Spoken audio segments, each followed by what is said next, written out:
Wata mata da son zuciya ya ɗauke ta, ta baiwa jariri ɗan kwana 40 fiyafiya. 'Yan sanda sun sami nasarar damƙe wani mutum da ya shahara wajen damfarar mutane a jihar Gombe.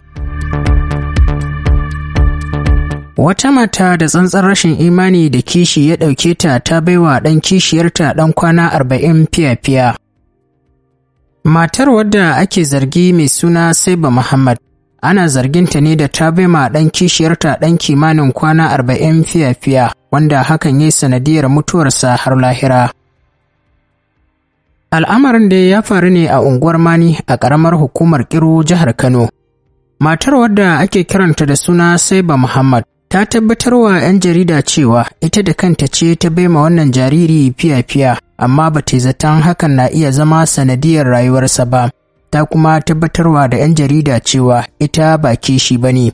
Kawai dai ta sai madarar fiyafiyar ne domin ta gwada ta gani ko yana aiki, kamar yadda masu siyar da maganin fiyafiya ɗin suke magana.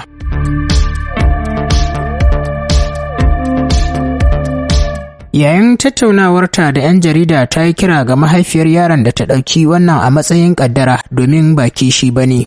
To mai saurare, al'umma dai yana cewa waka a bakin mai ita ta fi daɗi. Ga dai ta bakin Saiba Muhammad yayin da take tattaunawa da 'yan jarida. Sayin ne na naira 20 domin irin kayar fakuna magero take faduwa da kasa sama. Allah ya kawo min wannan tsautsayin kawai na bada. Kihiya ta ce ban yi haka ba kuma dan in kashe shi dan ban taba zaton zai mutu ba. Tsautsayi ce da kaddara. Ko dai da lokaci ɗaya ban taba ayyana wannan a raina ba. 'Ya'yana 3 ba kihi bane, kaddara ce su dauki wannan kaddara. Jamila dai ita ce mahaifiyar wannan yaro, ta kuma bayyana cewa dama ba tun yanzu ba ita wannan abokiyar zama nata take jifan wannan yaro da kalamai masu muni, yayin da wani lokaci ma take bayyana shi da cewa ba jinin mai gidan bane. Ga dai abin da mahaifiyar wannan yaro take faɗa. Ni dai yaro dama tunda na haifa take nuna mai kiyayya, har cewa take da ba na uban shi bane. Wannan yaro jinin gali ne, wala iso wala ka iso jinin hin. Tunda naga tana nuna mai kiyayya, ko wanka zan dauka in kai wa surukanmu. Idan wannan na aiki zan ba wannan, in wannan na aiki in dauka in higar da shi cikin gidan tunda mai ne da yawa.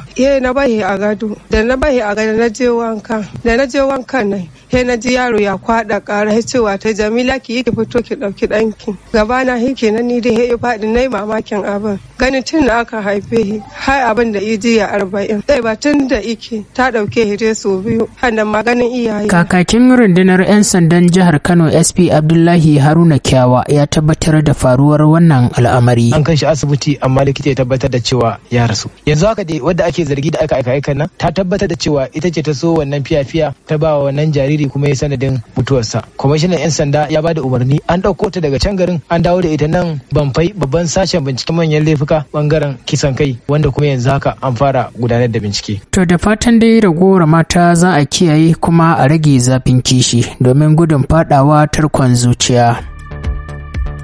To a can kuma jihar Gombe 'yan sanda sun sami nasarar cafke wani mutum da ya kware a sata da kuma damfarar mutane. Tun a ranar 25 ga watan uku na shekara ta 2021 da ta gabata ne aka gabatar da karan wannan mutumi. An gabatar da karan wannan mutumi a gaban kwamishinan 'yan sanda na jihar Gombe wato CP Babatunde Ishola.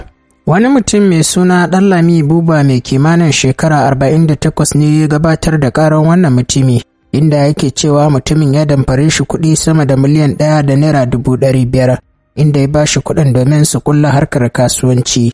To amma wani tudu wani gangare daga bisani kuma sai mutumin ya shiga tsoratar da shi kan cewa idan ya ƙara tambayarsa wannan kuɗi to zai ɗauki mataki a kansa. 'Yan jarida sun sami nasarar tattaunawa da shi wanda ake zargi bayan fitowa daga kotun. Ga kuma abin da yake faɗa. Da muka yi agreement cewa ga kuɗin shi ya kai kaza, muka yi signing, na ce mishi to abu ɗaya ne na ga mishi, na ce mishi da zai iya hakuri ya bani in koma gurin aiki, don ka san in baka koma ba za ka zama dizata in an kawo ka, kaga ba da za ka yi ka samu albashi, zai iya kawo kamar dismissal. Na ga mishi da zai iya hakuri mu shirya tsakanin mu anan, tunda an riga agreement in koma wurin aiki, in ma na yi succeeding ko an an yi dan reduce rag dina in samu biya shi sauran kuɗin shi a hankali ko loan in doka in bashi. ASP Muhammad Ma'azu Abubakar shine wanda yake gudanar da bincike a madadin kwamishinan 'yan sanda na jihar Gombe ya shaidawa 'yan jarida cewa 500,000 a January, miliyan 1 a February. Bayan kama shi a April aka gabatar da shi wasu